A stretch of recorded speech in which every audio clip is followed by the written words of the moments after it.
Denis Jambard, bonjour. Bonjour Eva. Nous sommes ensemble ce matin pour une rétrospective de l'actualité politique française chargée cette année. On peut procéder par ordre chronologique avec un premier gros dossier dès la mi-janvier, la présentation du projet de loi qui repousse l'âge légal de départ à la retraite à 64 ans. Tout de suite, donc ça a été une mobilisation massive dans la société française, un rejet en bloc de cette réforme qui sera pourtant passée au forceps début mars et finalement validée par le Conseil constitutionnel un mois plus tard. La loi aujourd'hui est en vigueur depuis le 1er septembre. Alors, ma première question, quel impact aura laissé cette première grande contestation sur le gouvernement et sur la société française? Il semble que cette épreuve laissera surtout des traces pour le chef de l'État, c'est-à-dire sur sa manière de gouverner. Cette volonté qu'il a eue d'imposer cette réforme et de passer en force en ignorant absolument le dialogue avec les partenaires sociaux. J'étais, je dois dire, sidéré de voir qu'il avait refusé de recevoir les syndicats à l'Élysée, considérant que c'était l'affaire simplement du gouvernement. Il faut savoir, par exemple, que quand Nicolas Sarkozy avait porté la retraite à 62 ans, il avait discuté très discrètement, mais toutes les semaines, avec le patron de la CGT. Il y a eu certes 9 semaines de protestation, mais ça n'a pas provoqué cette rupture de confiance entre le pouvoir, les organisations intermédiaires, aussi bien les syndicats que le patronat. C'est la méthode jupitérienne, verticale, qui, à mon avis, laissera donc des traces dans l'histoire de ce second mandat et sans doute pour la suite du quinquennat. J'aimerais qu'on dise un mot maintenant sur les violences policières. On en a beaucoup parlé cet été avec la mort du jeune Naël qui a été tué à bout portant par la police pour un refus d'obtempérer. C'est un événement qui a relancé la question d'un meilleur encadrement des forces de l'ordre. Où est-ce qu'on en est aujourd'hui sur cette question? Est-ce qu'il y a des choses qui ont changé? Naturellement, il y a des mesures comme ça qui sont prises, mais vous savez, c'est une affaire qui remonte à très longtemps.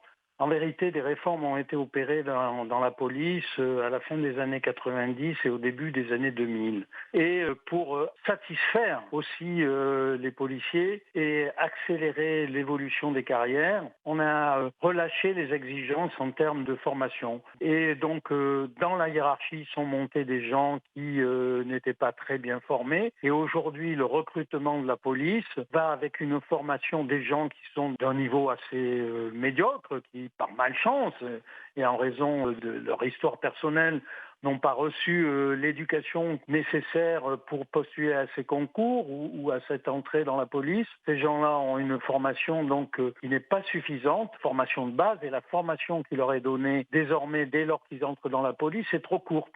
Et le résultat qui était déjà annoncé par des policiers de haut niveau, disons très bien formés autrefois, ces gens-là ont constaté la dégradation du niveau de la police et c'est ce qui conduit aujourd'hui à ce à quoi on assiste. Cette mort dramatique est le révélateur d'une insuffisance de la formation des policiers aujourd'hui. Tout le monde le sait, mais personne n'en tient compte vraiment au sein du pouvoir. On avance encore un petit peu dans le temps. Cette année 2023, en octobre, Dominique Bernard a été tué, poignardé à mort par un ancien élève. Un attentat qui intervient un an après celui de Samuel Paty, qui avait été décapité pour avoir montré des caricatures du prophète Mahomet. Récemment, une collégienne a encore attaqué au couteau son enseignante.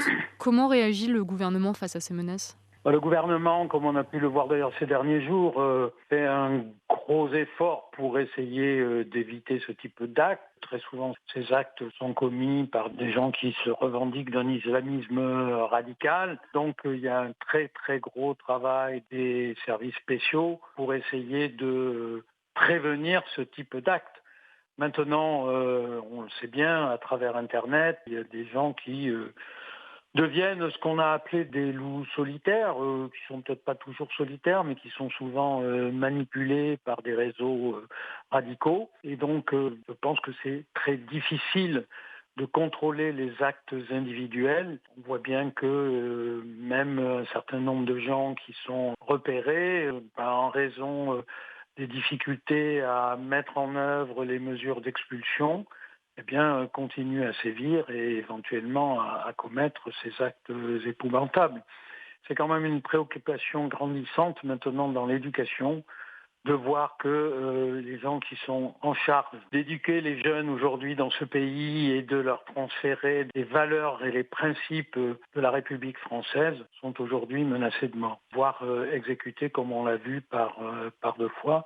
Je crains que ce type de manifestation se multiplie dans les semaines ou les mois qui viennent, parce que il est très difficile pour la police de pouvoir prévenir ce type de comportement. Et un autre sujet dont on va entendre parler encore un moment, c'est les suites de cette loi immigration, une loi qui avait été présentée initialement il y a quelques semaines par le gouvernement, qui avait été durcie considérablement au Sénat, rejetée une première fois par l'Assemblée avant d'être finalement récupérée avec certaines de ses mesures les plus dures. On pense notamment à l'instauration d'une caution pour les étudiants étrangers, le durcissement des conditions d'arrivée et de séjour en France ou encore le rétrécissement du droit du sol. Est-ce qu'on peut parler d'une victoire idéologique de l'extrême droite, comme Marine Le Pen, qui représente ce courant et qui a accordé son soutien au texte, l'a revendiqué après le vote de la loi?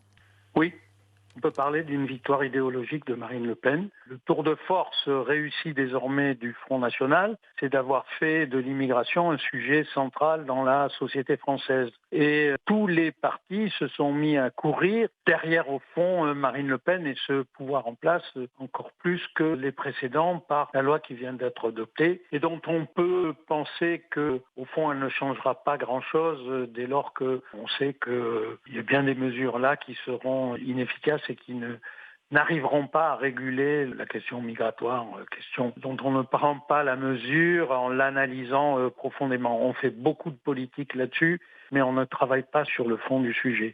Néanmoins, cette démarche politique fait en effet qu'on ouvre les portes au Front National qui est devenu le Rassemblement National, et on justifie les propositions que cette formation d'extrême droite défend depuis des années. Marine Le Pen a refermé le piège tendu depuis fort longtemps par l'extrême droite sur cette question de l'immigration et on voit bien que la route de l'Élysée s'ouvre un peu plus grand pour elle qu'avant l'adoption de ce texte. Et toutes les gesticulations du chef de l'État, désormais un peu ridicules, qui consistent à avoir défendu, poussé cette loi, voulu un compromis, sachant qu'il se ferait au profit de ceux qui sont les plus radicaux sur ces sujets parmi les républicains, aboutirait à un texte qui serait la porte ouverte pour les idées du Front National. Alors aujourd'hui, il saisit le Conseil constitutionnel. On défend une loi et après, on demande au Conseil constitutionnel d'en enlever les mesures les plus radicales.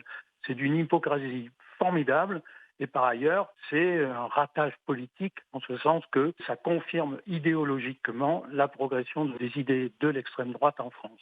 Ce sera un des grands défis de l'année 2024 pour la présidence, notamment réussir à juguler cette montée de l'extrême droite qui se fait quand même sentir Le particulièrement grand dans la défi, société. et il faut lire toutes ces mesures à l'aune de ce rendez-vous électoral, ce sont pour tous les partis politiques en vérité les élections européennes du mois de juin prochain. Mhm. Tous les partis politiques aujourd'hui agissent en fonction de ça et au regard de ce que pense l'opinion. L'opinion aujourd'hui, du fait que les politiques en ont fait un enjeu central de leur débat, considère que l'immigration, avec le pouvoir d'achat et la sécurité, est un problème majeur dans ce pays. D'ailleurs, l'opinion publique, semble-t-il, soutient le texte qui a été adopté.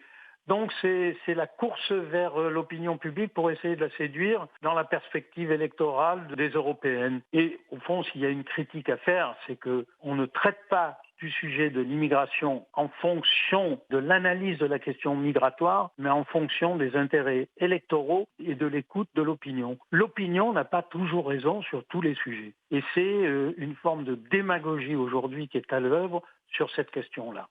On va continuer en tout cas à suivre tout ça avec beaucoup d'attention, voilà, notamment l'année qui vient et ces législatives européennes que vous avez mentionnées. Merci beaucoup Denis Jambard d'avoir été avec nous ce matin pour cette Merci beaucoup, Eva. rétrospective.